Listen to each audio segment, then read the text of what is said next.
estabelecida pelo homem. E quem descobriu isso também foi nosso velho amigo Albert Einstein. E uma das coisas que eu acho legal no Einstein é que, mesmo quando ele achava que ele estava errado, ele ainda estava certo. Então, por mais que ele achasse, então, tivesse provado que a luz ela simplesmente não se acelera e demolido algumas teorias de Isaac Newton, mesmo assim ele ainda não estava convencido da sua capacidade e da sua força. Porque, feito isso, a luz seria, no caso, a maior grandeza conhecida pelo homem, certo?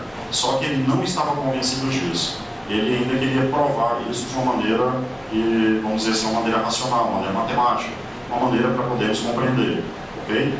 Então, depois do efeito fotoelétrico, ao qual ele ganhou um Nobel, ok? Ele fala da quantização de energia, ele estabeleceu uma equação, certo? Ao qual esse H ele chamou da quantidade de pacotes de onda-partícula, certo? E a natureza dual da luz, ela chamou a atenção de alguns outros físicos. Um deles foi o Bohr, que também ganhou o prêmio Nobel um ano depois do Einstein. O Bohr ele queria explicar esse movimento no caso dos átomos. Essa daqui não é a figura do átomo, que a gente conhece, não é, pessoal? Só que isso tinha um problema.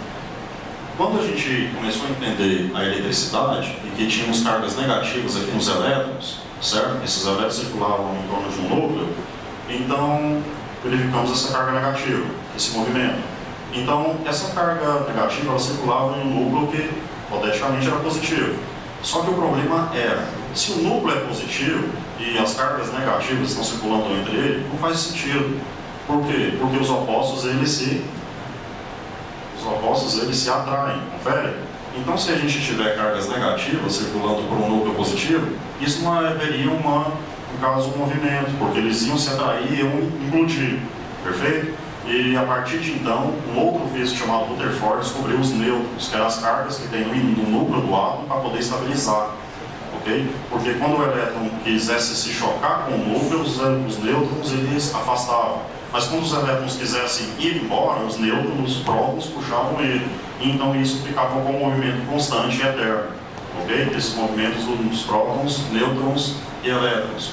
A natureza atual e o átomo de Bohr, ele explicava um pouco do efeito fotoelétrico de Einstein, só que ele era um modelo muito limitado. Por que ele era um modelo limitado? Porque ele só entendia o átomo de hidrogênio, certo? A partir desse experimento com o átomo de hidrogênio que partiu-se para construirmos uma nova física e para a gente aperfeiçoar o modelo de Bohr.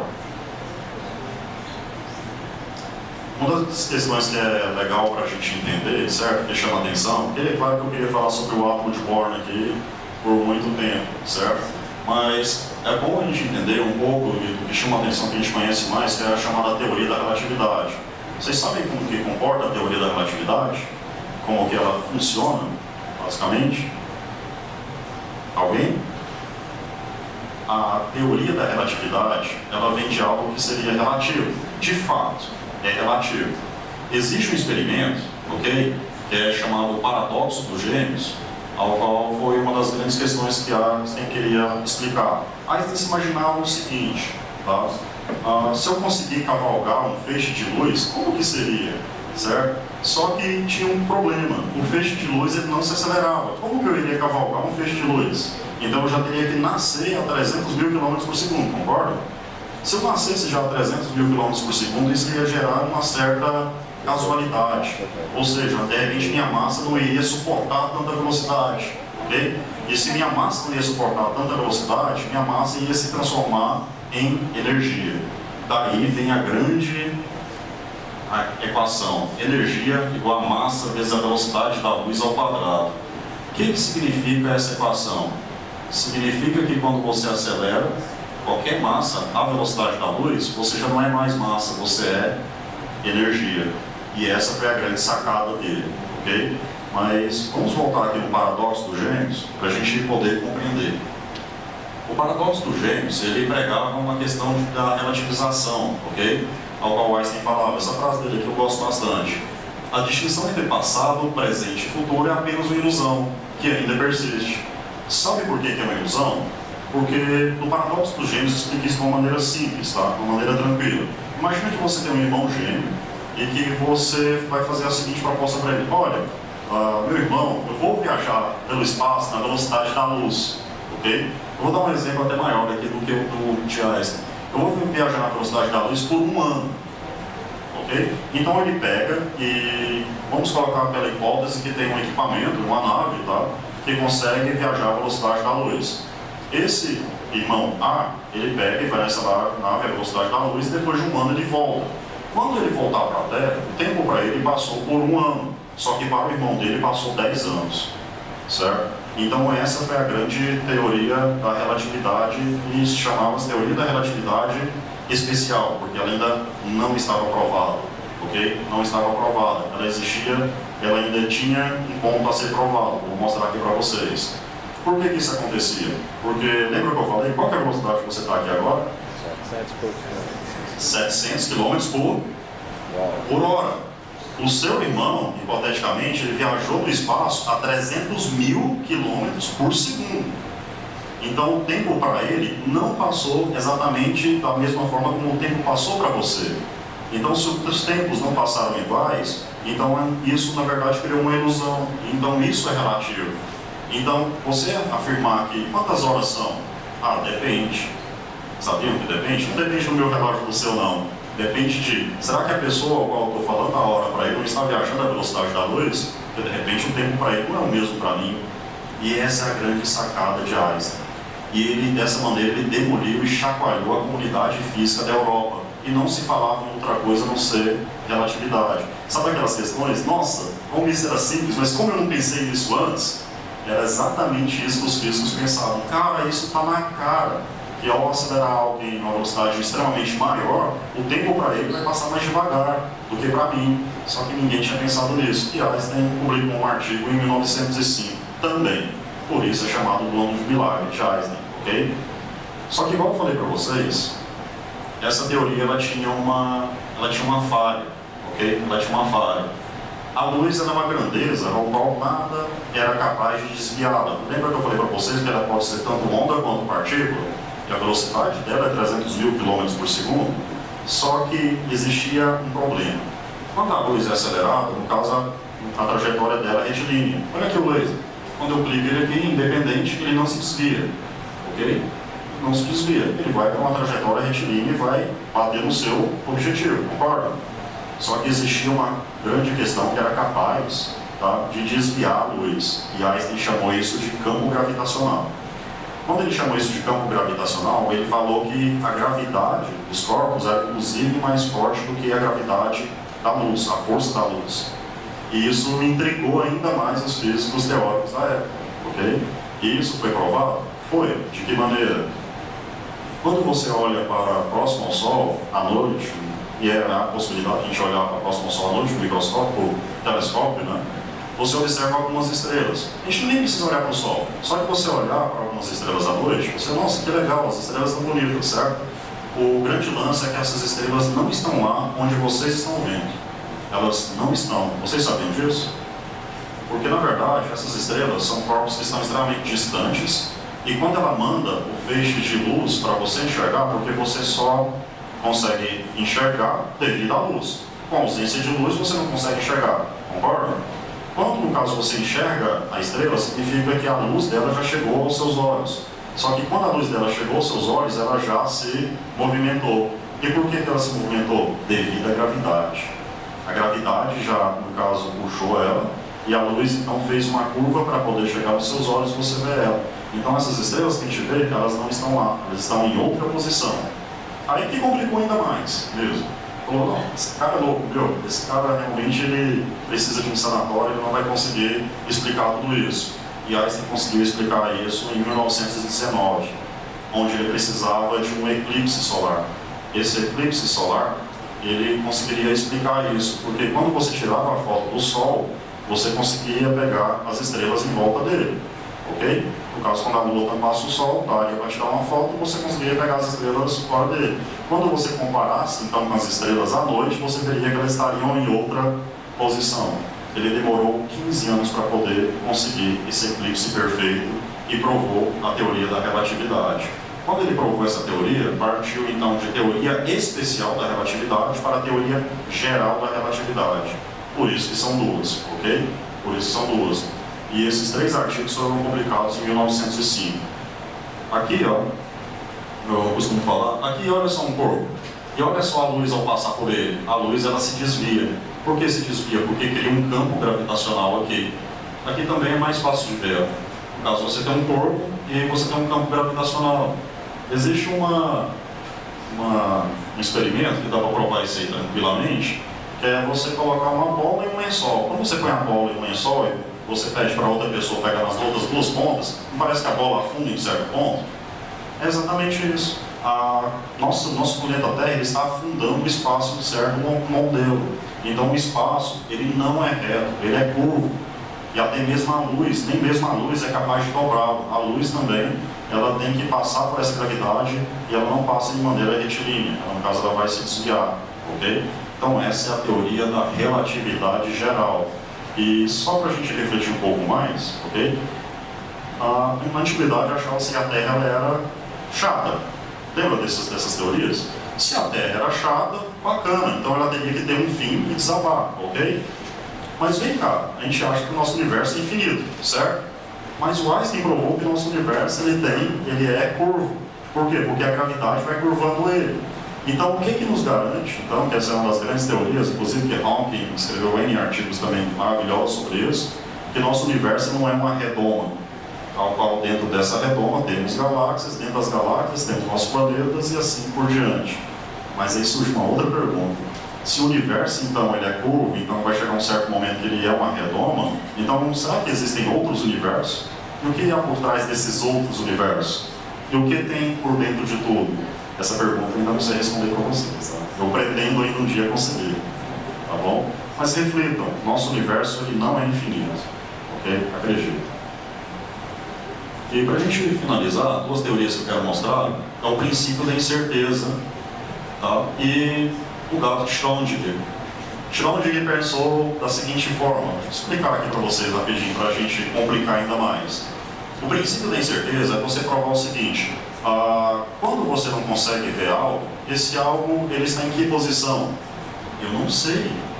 Então quando a gente vai medir um elétron sem, vou colocar ferramentas e equações para isso, onde que esse elétron pode estar? Onde essa partícula pode estar? Eu não sei. Não dá para explicar. Então, mediante isso, ele explicou um chamado princípio da incerteza. E o gato de Schrödinger, ele explica isso de uma maneira interessante e muito, vamos dizer assim, banal, mas da mesma forma brilhante, ok? Pensa o seguinte, você pega um gato e você coloca ele dentro de uma caixa. Nessa caixa tem um líquido em uma ampola, ok? Com um veneno mortal dentro dele, certo? E existe então um equipamento ao qual, se você se mexer, ele quebra a ampola vaza e o gato morre. Aí o que acontece? Você pega e coloca esse equipamento com um líquido lá mortal dentro da caixa e você coloca um gato lá dentro e você tampa, sem você ver. A pergunta é, o gato ele vai estar vivo ou está morto depois de, vamos supor, 3 segundos? O que vocês acham? Ele vai estar vivo ou vai estar morto? Acha que ele está vivo? Acha que ele morreu? Vem incerteza. Só que com incerteza veio uma outra questão, tá? Se eu perguntar para você, o gato está vivo ou o gato está morto? Eu vou afirmar para você, o gato está vivo e morto ao mesmo tempo. Vive e morto ao mesmo tempo? Sim, por quê? Porque você não sabe o que aconteceu lá dentro, certo? Você vai saber apenas quando você pegar a caixa e abrir, concorda? Até você abrir a caixa, o gato tem 50% de possibilidade de estar vivo e 50% de possibilidade de estar morto. Então, quando você afirma que tal partícula ou tal estrela está em determinado lugar, isso é relativo de novo. Então, mesmo quando Einstein achava que ele estava errado, ele estava certo, ok? E isso também explica o princípio da incerteza de Heisenberg. Tá bom? E só para a gente finalizar, pessoal, todos aqui já ouviram falar de Stephen Hawking, certo? Stephen Hawking é uma pessoa que tem esclerose, né? E atrofia ativa, mas uma pessoa, um físico britânico genial. Stephen Hawking ele publicou um artigo, né, um pouco ousado também, chamado Em Busca da Partícula de Deus. Que esse artigo foi a interpretação de Copenhague, né, que tudo gira em torno de algo aleatório. E ele fala da distinção entre o real e o imaginário. Só para a gente entender um pouco da teoria de Hawking, ele pensava da seguinte forma: Einstein tinha uma limitação. Hawking questionou Einstein. Como? Se existe um certo ponto no universo ao qual a gravidade é tão forte, então essa gravidade ela pode formar uma fenda no espaço. Formando essa fenda no espaço, cria o que na época Einstein não sabia, mas que existe, que é chamado os buracos negros. Exatamente isso daqui, ó. Ok? Só que para onde vai esses buracos negros? A gente ainda não sabe. A teoria de Hawking, em busca da partícula de Deus, é que a partir desses buracos negros seria uma passagem para um universo paralelo, ao qual nesse universo paralelo teria um outro você lá, que estariam fazendo outras coisas, ou as mesmas coisas, certo? Ou de repente teriam vários universos paralelos com várias outras pessoas, vários outros vocês lá também. Isso é possível? Pela teoria das cordas e o teorema de Hawking é possível, ok? Não é comprovado, mas é possível também. Quando ele fala em busca da partícula de Deus, seria você entender qual que foi aquela partícula inicial para poder criar o boom que criou o universo, ok? Lembra que eu falei para vocês que o universo não é infinito? Então, o que se criou com o universo? Qual foi o início? E Hawking queria entender isso pela gravidade. Ele criou também maravilhosamente alguns conceitos, né, algumas equações que explicavam a essência disso tudo, certo? Que nosso grande amigo Stephen Hawking. Pessoal, eu quero finalizar a apresentação de física. Claro que eu, igual eu falei para vocês, eu queria falar ainda sobre horas, sobre o átomo de Bohr, sobre Isaac Newton, né? Mas o tempo é curto. Mas eu queria finalizar com uma frase, tá?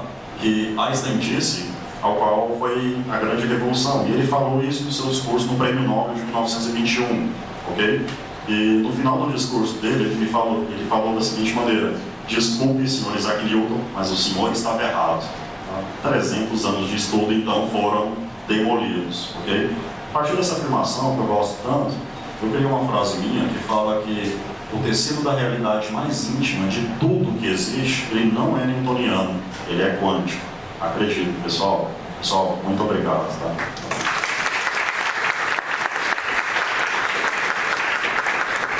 As perguntas anotem depois das apresentações, ok? Para a gente poder ganhar tempo, porque tem muito assunto.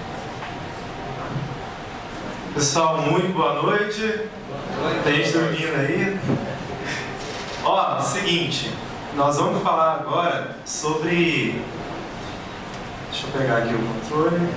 Nós vamos falar agora sobre em que desencadeou tudo isso. A gente está falando de física, essa parte que a gente já viu no ensino médio, que já está passado já, né? Mas agora a gente vai querer unir e linkar a física e a física quântica com a espiritualidade, com o espírito e com os negócios. Essa coisa dos negócios eu não tenho muita prática, eu não sei muito bem, eu vou deixar mais com os dois. Mas eu já tenho uma prática com espiritualidade, eu já vivi num seminário, 4 anos, então me ajudou muito para poder fazer esse link. Agora eu acho que o microfone está alto, né? Porque eu falo bem alto. Mas é o seguinte, pode mandar para meditação e os negócios. Vamos agora fazer uma coisa diferente, mudar a viagem nossa aqui. Mas vamos viajar, vamos imaginar tudo que a gente puder imaginar. Meditação e os negócios, a consciência como objeto quântico. Quando a gente fala de consciência, o que vem na cabeça de vocês? Consciência. Alguém aí tem alguma ideia de consciência?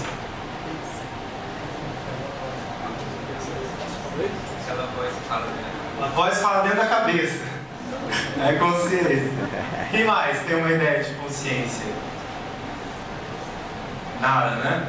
Ó, se a gente for perguntar para um médico, pelo que eu acho que o médico responderia, ele vai dizer, ó, quando tem um paciente em estado vegetativo, ele está inconsciente. Então, consciência talvez seria estar acordado. Quando ele está acordado, sabendo o que ele está fazendo, então ele tem consciência. É uma consideração. Mas se a gente perguntar para um matemático, ele vai dizer, consciência é quando eu consigo afirmar com categoria alguma fórmula ou algum problema e a solução desse problema. Também pode ser. A coisa é que para a gente entender consciência a partir da física quântica, a gente tem que ir nos conceitos filosóficos. A filosofia clássica grega dizia que consciência é quando você consegue afirmar com categoria sobre si e sobre algo. Ah, eu me chamo Guilherme Lemes Emerick, tenho tantos anos, estudo certa coisa. Quando eu tenho essa afirmação, então eu tenho consciência sobre mim mesmo. Agora, quando tem uma pedra na mão também, ah, isso aqui é uma rocha, ó. Mas aí você pode chegar e falar, não, isso não é rocha, isso está parecendo borracha. Não, então vem aqui, pega aqui.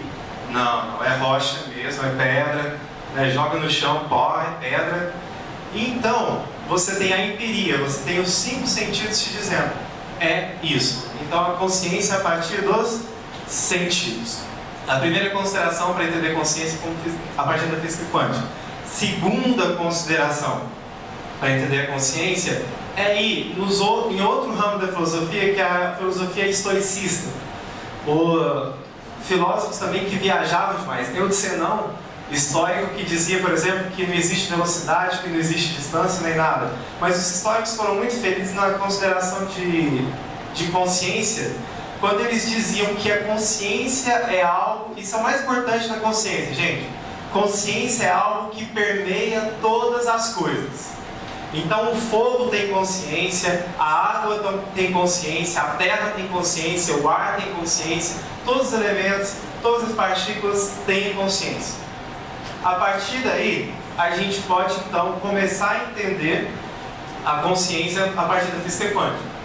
E uma forma de entender é a gente analisar um experimento que o Greenberg de Tilbenbaum fez, um mexicano, há poucos anos atrás.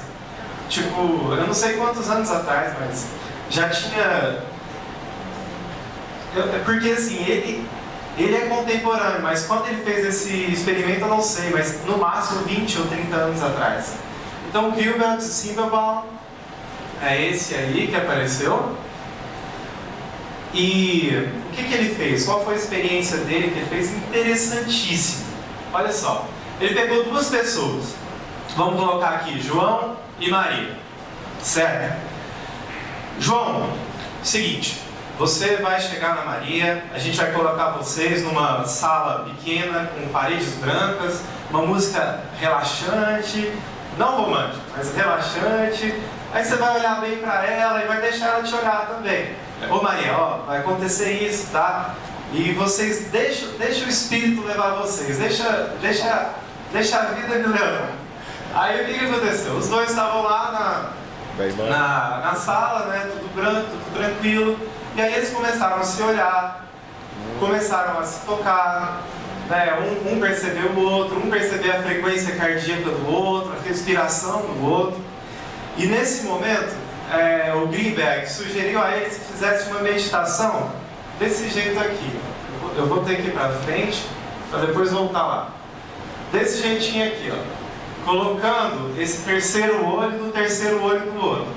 Então tudo aquilo que você pensar vai passar para o outro em forma de energia, o que o outro pensar vem para você. Então uma união muito grande de consciências. Essa era a vontade dele maior. Beleza. Depois que eles fizeram isso, aí foi tipo uns 40, 50 minutos lá, se conhecendo, se tocando e trocando informações psíquicas e elétricas, vamos dizer assim. Eles foram separados. Então, João, você vai para uma gaiola de Faraday, e a gaiola de Faraday é isso aqui, gente. Essa gaiola aqui que eu mostrei, e ela funciona da seguinte maneira. Ela é uma parede de metal, que quando chega uma força elétrica, um campo magnético sobre ela, não entra dentro da gaiola. E também nada sai de dentro da gaiola. Então é impossível, por exemplo, se você está lá dentro, você já deve ter visto isso no Discovery Channel ou Nat Geo.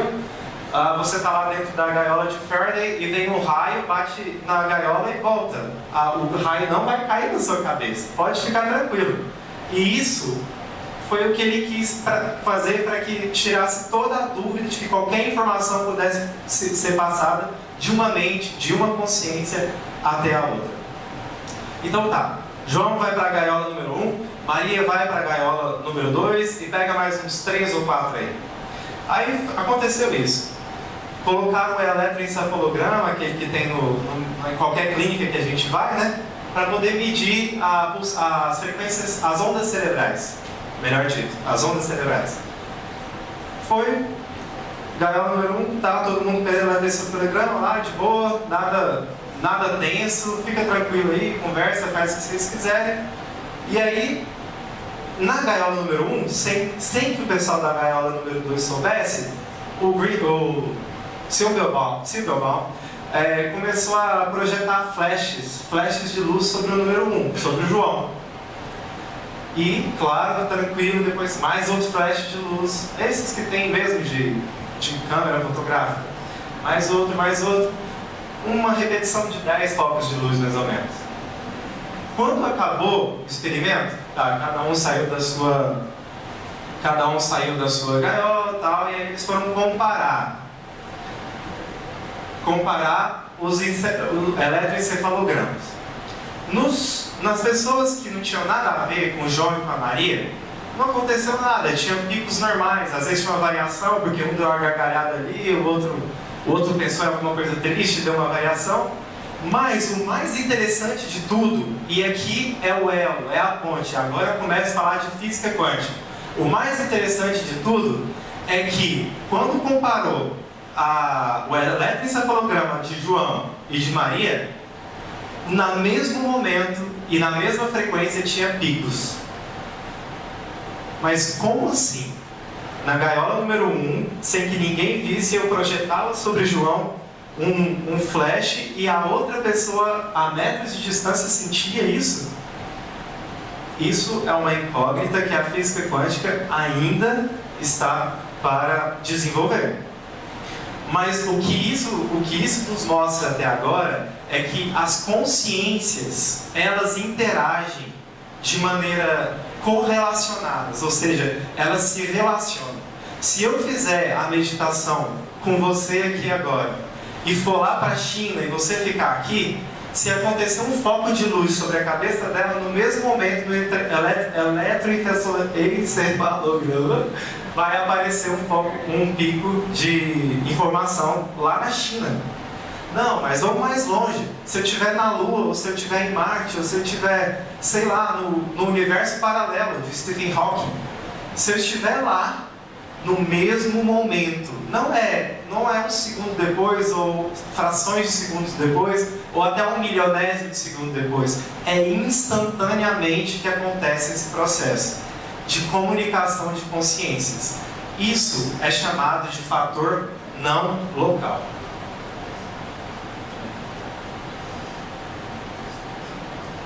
Agora vamos analisar a consciência como uma realidade ou como um objeto quântico. Interessantíssima essa parte aqui. Como eu disse, então, as consciências, quando estão unidas, elas, assim como o salto quântico, vocês já devem ter visto já a experiência do salto quântico, que quando você muda um aqui, você muda outro átomo, mesmo que seja milhões de quilômetros de distância depois, você consegue mudar os átomos. Até, acho que foi o professor Ricardo que falou num dos nossos encontros, que já tem teletransporte, não é? Foi o professor Renato que falou, que tem até teletransporte hoje em dia, né? Agora, não sei agora, ele pode explicar depois direitinho como que funcionou, mas vem dessa mesma teoria, entendeu? A gente considerando isso aí tudo, interação quântica, que eu já disse, correlação, não polaridade, não separação, vem a coisa mais importante e mais interessante da consciência. A gente sabe que a gente tem as partículas fundamentais, né? Quais são as partículas fundamentais? Próton, elétron, nêutron e tem mais uma outra, fóton. O fóton é quando o átomo consegue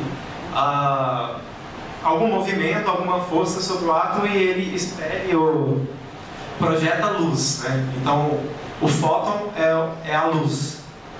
E também considera-se que possa haver uma outra partícula fundamental chamada de graviton, que é a partícula que faz a gravidade. Ainda não se tem comprovado se isso existe ou não, mas é considerado. Então, considerando isso, elétron, próton, nêutron, fóton, graviton, a consciência poderia ser a sexta partícula fundamental. O que eu estou falando aqui é uma teoria do professor Laércio Fonseca.